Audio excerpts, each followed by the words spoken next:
Venga, hablemos de las donaciones internacionales que hemos tenido y esta pequeña polémica que tuvimos. Claudia Sheinbaum, la presidenta de México, anunciaba hace 2 días que un grupo de rescatistas mexicanos habían viajado a Colombia. Son diferentes a los topos mexicanos, que hablaremos de ellos también más adelante.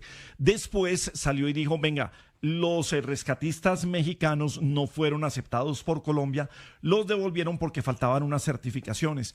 En modo sarcástico también dijo en declaraciones a la prensa mexicana, en sus ruedas de prensa, dijo pues los rescatistas han estado en el mundo en más de 80 catástrofes y hemos estado ahí sin necesidad de certificación.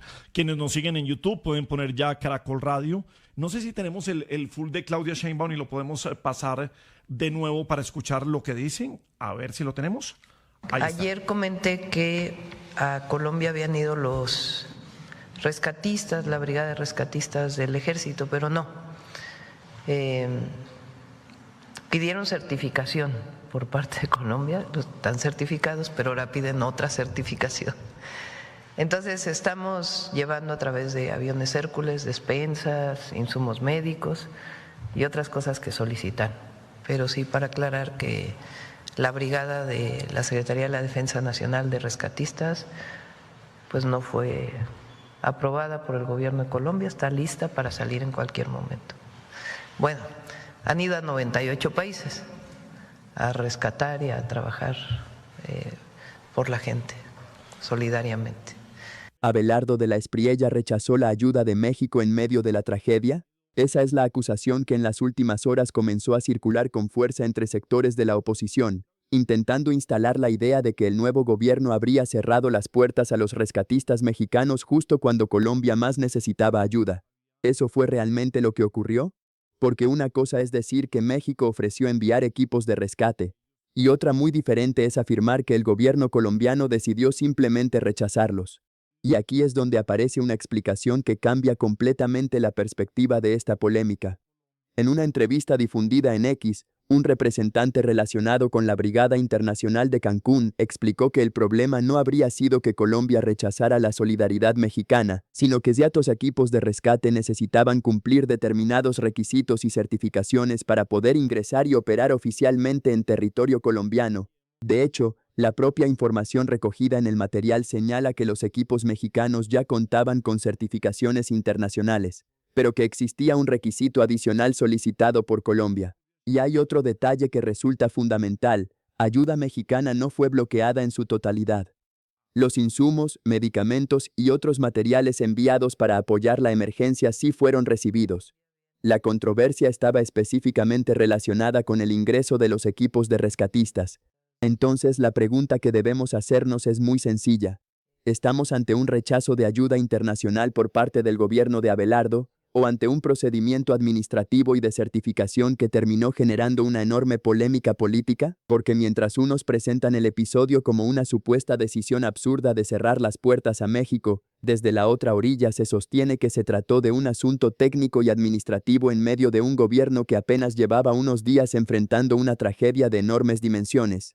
Y esto es precisamente lo que vamos a revisar en este video.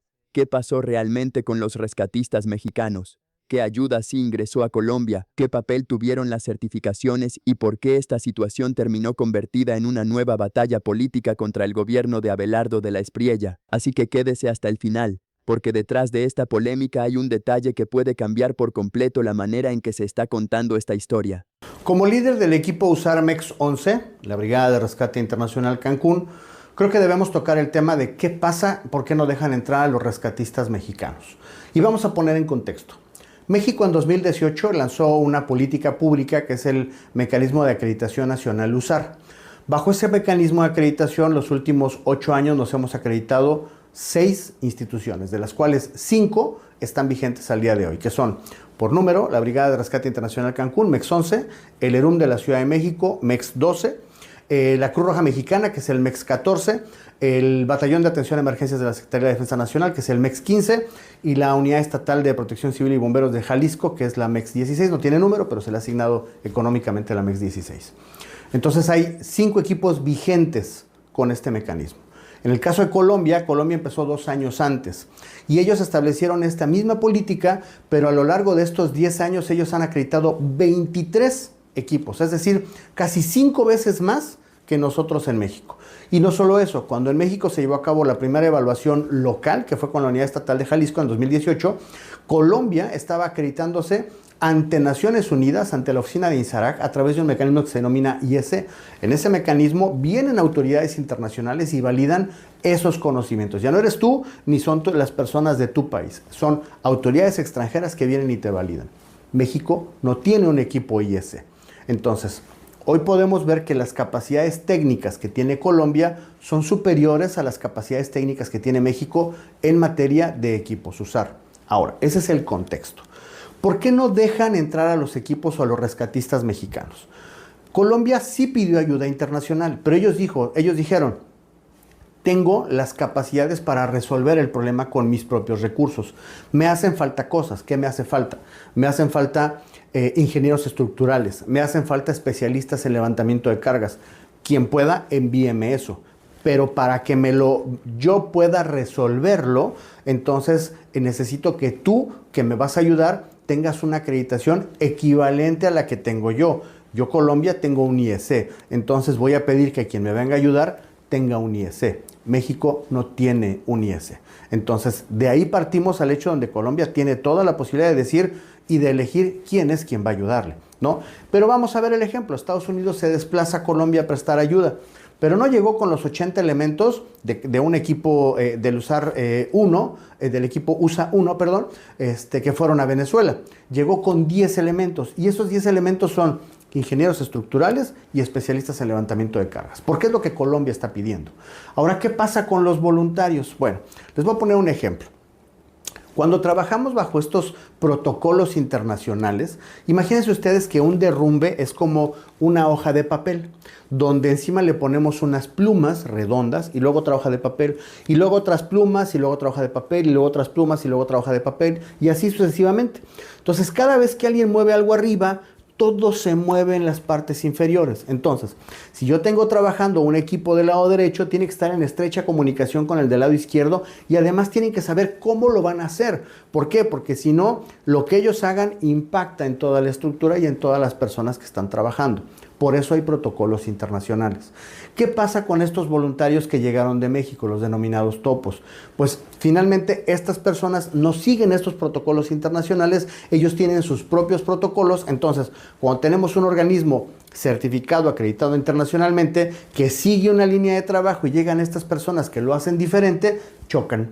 Y entonces el país con justa razón dice, oye, te agradezco mucho que quieras venirme a ayudar, pero mejor no me ayudes. Yo voy a trabajar bajo este lineamiento. Tú no lo estás haciendo, mejor no me ayudes. Entonces no nos dejemos llevar por la mala información o querramos aducir a temas políticos donde no se está permitiendo la ayuda. La ayuda está y está trabajando. De manera personal he hablado con amigos que están en el equipo COL 1, que es el equipo IS de Colombia, y ellos abiertamente me han externado que tienen la capacidad de resolverlo y que la emergencia está bien atendida. Yo recuerdo cuando estuvimos en la Ciudad de México, yo decía, ¿para qué vinieron equipos internacionales si con los nacionales lo podíamos resolver? Es lo que está pasando en Colombia. Entonces, no nos dejemos llevar por la mala información. Nosotros como BRIC apoyamos lo que está haciendo el gobierno de Colombia porque tiene un procedimiento y tiene un protocolo, una política pública que les ha funcionado. Y hoy, 10 años después de que la implementaron, aquí están los resultados. Tienen un desastre mayor que abarca diferentes estados del país y están atendiendo y están resolviendo. Bueno, Fraile, ya voy con Orlando Villar para hablar de este tema. Está sobre la mesa, Gabriel, una polémica que yo creo que hay que dejar de lado, hay que empezar a pasar la página. Por supuesto, el reclamo es válido de cómo es posible que vayamos a rechazar ayuda, pero en este caso en particular, la Cancillería decidió que son unos equipos los que se va a permitir ingresar y si eso se va a utilizar de esa manera y va a funcionar, pues al final tendremos la medición y tendrá el Congreso de la República y quien haga el control político que determinar si la decisión de la Cancillería fue acertada o no. Pero en cuanto al ingreso de equipos de rescate. Lo cierto es que se han llegado insumos, como lo estaba diciendo la presidenta de México, sí ha llegado otra cosa y no lo hemos rechazado. O sea, no es una cosa netamente de ideología que estemos vetando a México aquí. Es en el caso de los rescatistas, porque mire, el balance que ha entregado hoy la Cancillería y la Vicepresidencia es que las donaciones en dinero del planeta ya superan los 1.300 millones de dólares. Estamos hablando de donaciones directas, asistencia técnica de emergencia, líneas de financiamiento rápido y ahí tenemos al Banco Interamericano de Desarrollo, a la Corporación o al Banco de Desarrollo de América Latina y el Caribe, que es la CAF, el Banco Mundial, la Unión Europea, Estados Unidos, Emiratos Árabes Unidos, que hoy anunció 10 millones de dólares. La noticia Suiza, con trino del presidente esta mañana, claro, primera hora, sobre las 6 de la mañana. el Vaticano. Entonces, sí se está recibiendo la ayuda, venga de donde venga. El presidente Abelardo de la Espriella, de hecho, le mandó una carta de agradecimiento al presidente de China, Xi Jinping. Eso se aclaró. Entonces, tenemos una aclaración que ha hecho la Cancillería con la UNGRD frente a qué equipos de rescatistas vamos a recibir, pero el resto de la ayuda está llegando y está aterrizando minuto a minuto en el aeropuerto de Pereira y en el aeropuerto de Cali. Como les decía, y ya voy con Villar para seguir hablando de este tema, vamos recuperando poco a poco la risa y un poco la alegría de los colombianos con los personajes, con la mezcla de realidad y ficción. Presidente de la Espriella, ¿cómo le va? Buenas tardes. ¿Monstruo qué? Bien, monstruo, ¿cómo vamos? Monstruo, trabajando mucho. Sí, lo veo de sol a sol, nos tiene Estamos trabajando cansados, también a todos, señor. pero estamos firmes por la patria, siempre lo he dicho. Sí. No me voy a quitar las gafas. Oiga, ayudas nacionales e internacionales que ha recibido Colombia. Bien, la noticia de los 10 millones de Emiratos Árabes. Monstruo, es que la verdad, déjame decirte una cosa. Es que nos ha tocado bastante difícil con cosas que uno no dimensiona. A ver, señor. Cuando creíamos que lo más duro había sido el gobierno anterior, aguantarse el gobierno anterior. Pero calma, sí. Nos toca es este tema que nos golpea demasiado. Claro, cierto, sí. Durante este gobierno vamos a estar trabajando fuerte para que las ayudas lleguen pronto a quienes deban llegar. Y no vamos a permitir un solo acto de corrupción en medio de una tragedia como esta. Porque tristemente la tierra tembló esta semana. Pero a nosotros no nos va a temblar la mano para castigar a todo el que quiera sacar provecho de esto que ha sucedido. Sí. Y un abrazo solidario a todos los compatriotas y estén convencidos que de esta nos vamos a levantar, como siempre lo hacemos, firme por la patria. Y serán estos momentos difíciles que ustedes conocerán lo duro, no que muerde, sino que trabaja el tigre. Bueno, yo creo que Villar, lo importante, y esto entre comillas, no vamos a permitir un solo acto de corrupción en medio de una tragedia como esta. Sí, Gabriel, mire, es el mensaje, sí, señor. sobre el tema de los rescatistas, Pero ahí surgió un punto que además fue lo que se habló y empezamos aquí algunos errores porque no hubo empalme, Gabriel, y es un gobierno que lleva 5 días, o sea, realmente es un gobierno que lleva 4 días hábiles porque se posesiona un viernes festivo, estuvo sábado, domingo, la tragedia es el lunes. Y hay cosas que por supuesto se escaparon y se escapan del empalme que debían haber realizado y es un poco la crítica que a veces se hace al gobierno de Abelardo, pero pues son trámites, por ejemplo, administrativos. Los equipos de rescatistas que debían llegar al país son equipos que se reciben, que sean certificados con unas certificaciones internacionales. Y ahí hubo un tema de diálogo y de inconveniente con México, pero los recursos que enviaron como insumos y otros materiales para ayudar en la búsqueda, eso sí se recibieron. Entonces ahí, pero usted sabe, Gabriel, que ahorita ya se empieza a generar ruido sobre todo lo que empiece a pasar, sobre todo esto que tiene que ver con trámites diplomáticos y administrativos. Eso le va a costar un poco al gobierno nacional ajustarse. Por ejemplo, y mire, lo hablaban aquí en el marco del Congreso de la ANDI, cuando el presidente declara una emergencia social, muchos de los empresarios se cuestionaron y dijeron, oiga, pero necesitaríamos es como una emergencia económica para poder sacar los decretos y los recursos, que es lo que necesita. Y ayer justamente da la razón el presidente Abelardo y decreta la emergencia económica. Entonces es parte de lo que seguramente vamos a estar viendo cuando a un gobierno lo recibe una tragedia de esta magnitud. Pero lo más importante es lo que usted dice, y además ya lo ha prometido el nuevo contralor del doctor Laverde, hablaba esta mañana en 6AMW, y es empezar a hacer desde ya el control de esas ayudas y esos recursos que están llegando al país, y el mismo gobierno, auditoría permanente para evitar que en medio de este desorden que significa atender una emergencia de esta magnitud, pues se lleguen a perder recursos. Bueno, pues www.bancodealimentos.org.co, www.bancodealimentos.org.co, ahí pueden hacer sus donaciones. Y en estos momentos, hay momentos en los que nos dicen, venga, ¿qué es lo que tenemos que donar? créanme que, y yo sé que en un país como el nuestro, Fraile, a veces donar dinero uno lo mira con desconfianza. Desde la primera gran tragedia que por lo menos esta generación recuerda o tuvimos la oportunidad de vivir, que fue la de Armero, y ver cómo se perdían los recursos que destinábamos a Armero, tristemente empezamos a perder la confianza en donar dinero, pero precisamente buscamos también aquí en Caracol Radio y en Prisa Media de unirnos a a las causas en donde ese dinero ser bien invertido en la tragedia. Oiga, mire, Gabriel, le escuchaba hoy a una persona y lo quise difundir de esa manera, y es como, si usted quiere estar seguro de que su donación va a llegar, done sangre. Es gratis, es lo que todos podemos donar. Si usted no tiene plata, usted no tiene mercado, usted no tiene medicamentos o cosas materiales para donar, done su sangre. Esa sangre seguramente va a salvar una vida. Y en el caso, sobre todo del Chocó, Gabriel, hay mucha desconfianza. Hay mucha desconfianza, a pesar de que hoy la administración que está al frente de la gobernadora del Chocó es una mujer que representa una política diferente en ese departamento. Lamentablemente, en muchas ocasiones se ha enviado ayuda de todo tipo, se ha intentado hacer todo tipo de iniciativas y la plata no llega a donde debe llegar. Entonces, esa desconfianza es natural y me pasa. Mucha gente me pregunta, ¿cómo hago para donar directamente a la parroquia o a la iglesia que se cayó en tal pueblo del Chocó? Entonces, aquí hay unas cuentas oficiales importantes. La de la Cruz Roja, por supuesto, es oficial. Esa es la que más necesita la donación en dinero, y hay unas que se han abierto a través de parroquias, la gobernación del Chocó y la iniciativa que lidera la primera dama Ana Lucía Pineda. Digamos que si usted quiere estar tranquilo de que su plata va a llegar a un buen destino, esas serían las recomendaciones en este caso. Y yo creo que nos estamos dando cuenta del gran papel que va a jugar la primera dama de la nación en este país, no solamente en la tragedia, pero yo creo que lo que acaba de mostrar es las ganas de trabajar y el estar rodeada de muy buenas personas también alrededor, sobre todo gente seria. ¿Saben qué? La invitación, como dice Revolcón, es que donemos con solidaridad. Y llegamos al final de este análisis, pero antes de cerrar hay algo que vale la pena dejar absolutamente claro. En medio de una tragedia, cualquier discusión política puede convertirse rápidamente en una acusación, y eso es precisamente lo que ocurrió con la polémica por la llegada de los rescatistas mexicanos. Durante las últimas horas se ha intentado presentar este episodio como si el gobierno de Abelardo de la Espriella hubiera decidido darle la espalda a México y rechazado deliberadamente una ayuda que podía salvar vidas. Es una acusación muy fuerte, pero cuando revisamos la información disponible, la historia resulta bastante más compleja. El problema concreto no fue la llegada de alimentos, medicamentos, insumos u otras ayudas. Esos elementos sí estaban entrando al país.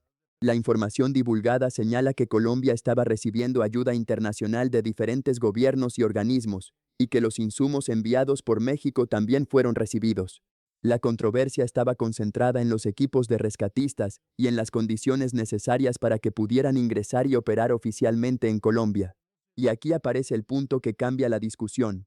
Según la explicación entregada, los equipos mexicanos contaban con certificaciones internacionales, pero Colombia estaba solicitando una certificación adicional para autorizar su ingreso. Es decir, no estamos hablando simplemente de una decisión política de decirle a México no queremos su ayuda. Estamos hablando de un procedimiento administrativo y técnico que terminó provocando una enorme discusión pública. Ahora bien, eso tampoco significa que el gobierno quede automáticamente exento de críticas. Si un trámite, una falta de coordinación o un problema de comunicación termina retrasando la llegada de equipos que podrían ser útiles durante una emergencia, es completamente legítimo preguntar qué ocurrió, quién tomó la decisión, por qué se tomó y si existía una manera más rápida de solucionar el inconveniente. Y precisamente ahí aparece una crítica importante. Se reconoce que el gobierno llevaba apenas unos días en funciones y que no hubo un empalme suficiente para enfrentar una emergencia de semejante magnitud. En una situación normal, un trámite administrativo puede parecer un detalle, pero cuando hay personas atrapadas, comunidades afectadas y familias esperando una respuesta, cada hora puede ser determinante. Y por eso es fundamental separar dos discusiones. Una es preguntarnos si la administración de Abelardo actuó correctamente frente a los requisitos para permitir la entrada de los rescatistas mexicanos. Y otra, muy diferente, es afirmar que el presidente rechazó la ayuda internacional o decidió cerrar las puertas a México. La información presentada no sostiene esa segunda afirmación de manera general. Por el contrario, muestra que Colombia estaba recibiendo donaciones, recursos, insumos y asistencia de diferentes países y organismos. Incluso se mencionó que las donaciones internacionales ya superaban los 300 millones de dólares. Entonces, si vamos a criticar al gobierno, hagámoslo sobre hechos concretos. Si hubo una falla administrativa, que se investigue. Si hubo una falla diplomática, que se explique. Si faltó coordinación, que se corrija. ¿Usted cree que lo ocurrido con los rescatistas mexicanos fue un rechazo de ayuda, como aseguran algunos opositores, o un problema de certificaciones y coordinación administrativa? Déjeme su opinión en los comentarios. Si considera importante que más colombianos conozcan esta versión, comparta este video. Suscríbase al canal y active la campanita, porque aquí seguiremos revisando las noticias y las polémicas que marcan el rumbo de Colombia. Gracias por acompañarnos. Nos vemos en el próximo video. Y recuerde, en tiempos de crisis necesitamos información, transparencia y responsabilidad.